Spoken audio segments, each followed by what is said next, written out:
Saludos, amigos del canal.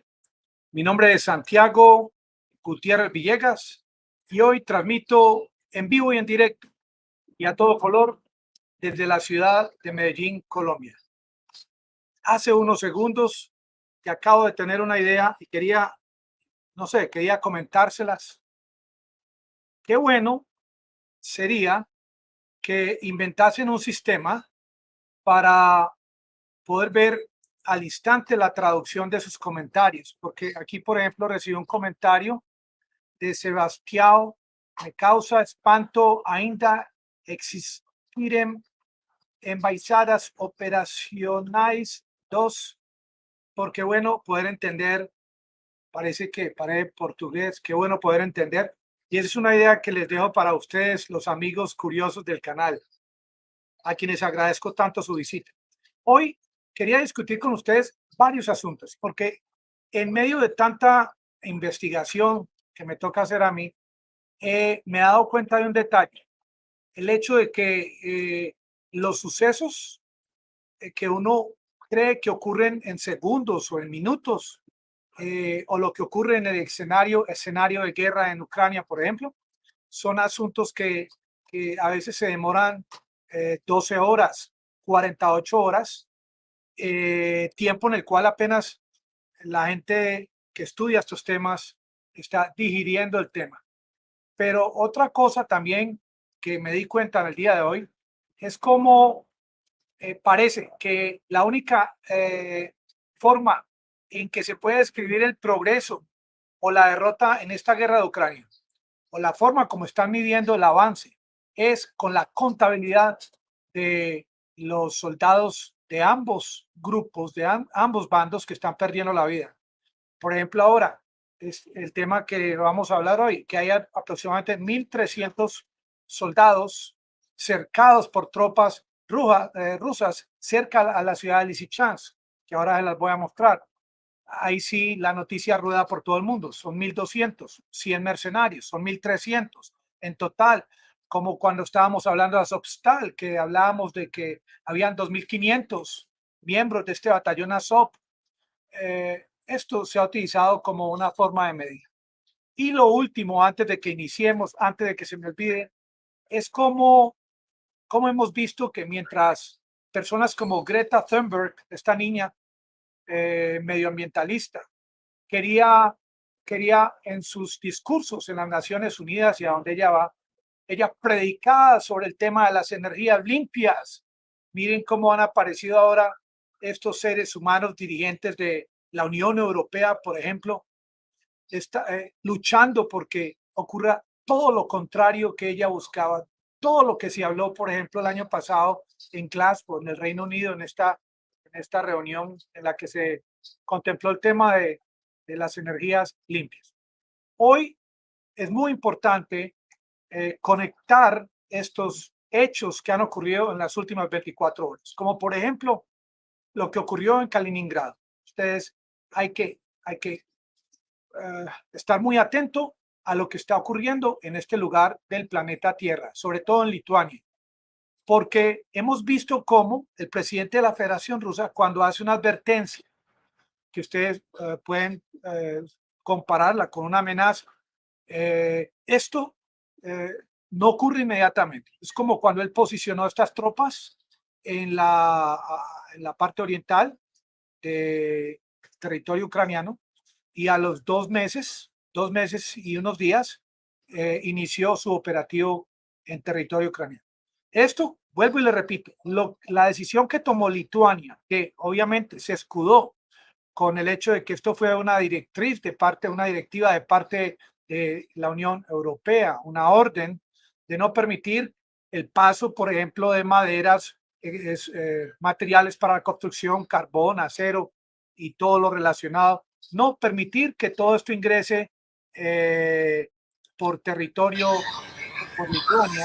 Perdón, este no es no es de no permitir que todos estos materiales pasen a través de Lituania para llegar a Kaliningrado. Esto obviamente fue tomado como una amonestación de parte de Rusia, llamaron a los embajadores, pero se ha hecho una gran advertencia por considerar que esto afecta en particular el tema de los derechos humanos, que esto es una violación a los derechos humanos de la población de Kaliningrado. Aquí en Kaliningrado hay un comando de Moscú. Está la flota marítima de Moscú en el Báltico, con lo que este nombre conlleva, con armas nucleares, con misiles hipersónicos en todo el Báltico. Esto que hizo Letonia, país que tenía también unos acuerdos con Moscú de vieja data. Esto que hizo Letonia, lo pueden anotar ustedes como un pendiente en esta lista de advertencias de parte del presidente de Rusia. Esta niña de quien acabo de hablar, Greta Thunberg, esta niña habló con su corazón al mundo sobre el impacto de las energías sucias, del carbón, del petróleo en el clima, en la calidad del clima para todo el planeta. Y hoy esta señora, Ursula von der Leyen, está haciendo todo lo contrario. Pero lo que esta niña ha hecho en tantos años, esta señora, quien ustedes ven en pantalla, en días, en semanas, truncó todo esto tan hermoso que esta niña estaba logrando, que inclusive casi todas las naciones del mundo habían planeado desde el año pasado hacer todo tipo de cambios en sus países para paso a paso y a pasos agigantados eliminar el uso de estos combustibles fósiles. Hoy esta señora, inclusive, que es algo bastante curioso, fuera de que ella fue la que acosó el tema de la guerra, la que logró que se anticipara a lo que ella solicitaba de nada de petróleo a fines de diciembre, ella con su comportamiento, con sus expresiones, con su modo de pensar, ha logrado que Rusia le anticipe sus deseos y ya ustedes son testigos de cómo en varios países de Europa ya les han cerrado el grifo del gas y hoy en día esta misma señora que ustedes ven en pantalla está solicitando a los países europeos que aceleren el tema de volver a contemplar el uso del carbón en las plantas de energía, algo que va totalmente en contra de lo que se buscaba en el Reino Unido el año pasado y lo que buscaba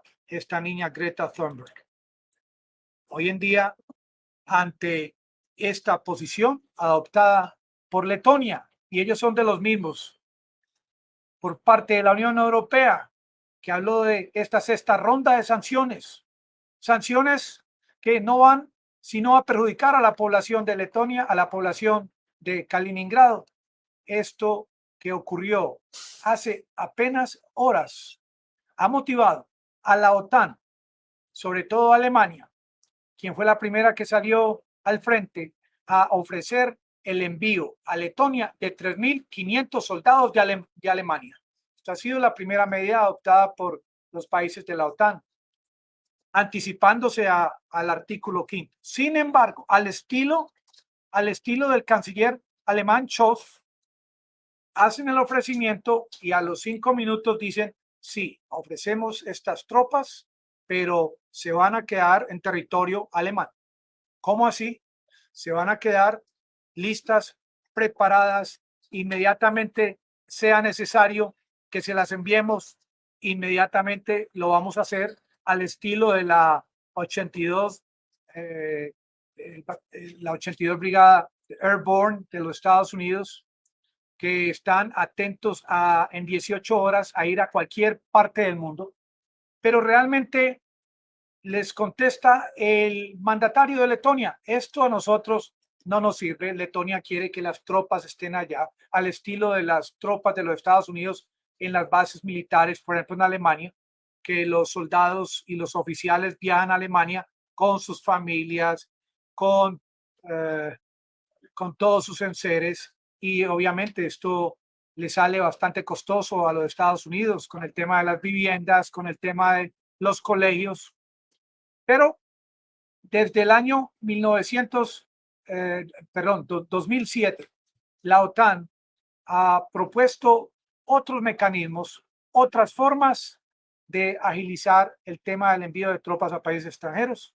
Y es así como ellos tienen un sistema en el cual no se quedan permanentemente en el país, se quedan por unos meses, hay rotación de las tropas y ellos viven en estos países en carpas de campaña como si fuese esto una extensión de un ejercicio militar. Pero, ¿qué no han intentado los países de la OTAN? Inclusive, antes de la llegada de los rusos a Ucrania, habían pensado en un sistema que se llama, y aquí lo tengo, el Tripwire. Se escribe T-R-I-P, aparte W-I-R-E, Tripwire. Y yo me puse a consultar qué significa el Tripwire. Tripwires, por ejemplo, usted vende tortas, entonces usted fabrica una torta pequeña, una porción muy pequeña, la empaca de una forma adecuada y la mercadea y le pone un valor para que el cliente pueda pagarlo, se va a beneficiar de este pedazo de la torta y para posteriormente hacer pedidos de las tortas que fabrica la empresa. El Tripwire fue una idea de enviar grupos de 2.000 a 3.000 hombres, de prepararlos para inmediatamente, por ejemplo, en el caso de Ucrania, llegar a Ucrania para contrarrestar lo que hicieron los rusos. Sin embargo, esta idea no funcionó. Cuando llegaron los rusos a Ucrania, tuvieron que enfrentarse directamente a las tropas ucranianas. Ahí no hubo envío de tropas de otros países. El tema de lo que está ocurriendo en Ucrania, la parte oriental, que es parte del título del video de hoy, es bastante importante este cerco. Aquí no estamos hablando de Azov, ni estamos hablando de Azovstal. Les voy a mostrar exactamente dónde ocurre esta situación. Aquí la pueden ver en este mapa. Pueden ver a Lysychansk. Al sur de Lysychansk es donde en el día de hoy hay 1.300 hombres. Las autoridades separatistas de la región de Lugansk aseguraron que las tropas prorrusas han cercado a unos 1.300 soldados ucranianos cerca de la ciudad de Lysychansk, la última gran urbe junto al centro administrativo de la ciudad de Severodonetsk. El cerco ya está cerrado y unos 1.200 soldados ucranianos y unos 100 mercenarios pueden ser capturados, dijo la agencia TASS. El asesor del Ministerio del Interior de la autoproclamada República Popular de Lugansk, Vitaly Kiselyov. Las tropas rusas y prorrusas han creado un cerco en el área de Hirsk, con H, a unas 16 millas, 26 kilómetros al sur de Lysychansk, y Solote a 19 millas, 32 kilómetros de esta ciudad.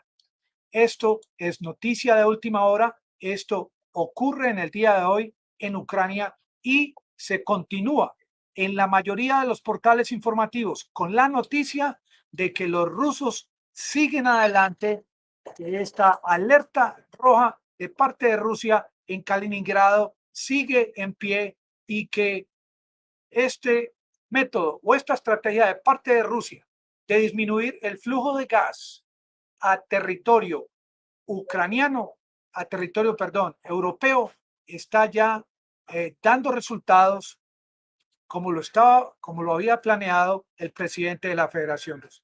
Esto no significa que este canal le guste el hecho de que los europeos se vayan a quedar sin gas para este próximo invierno.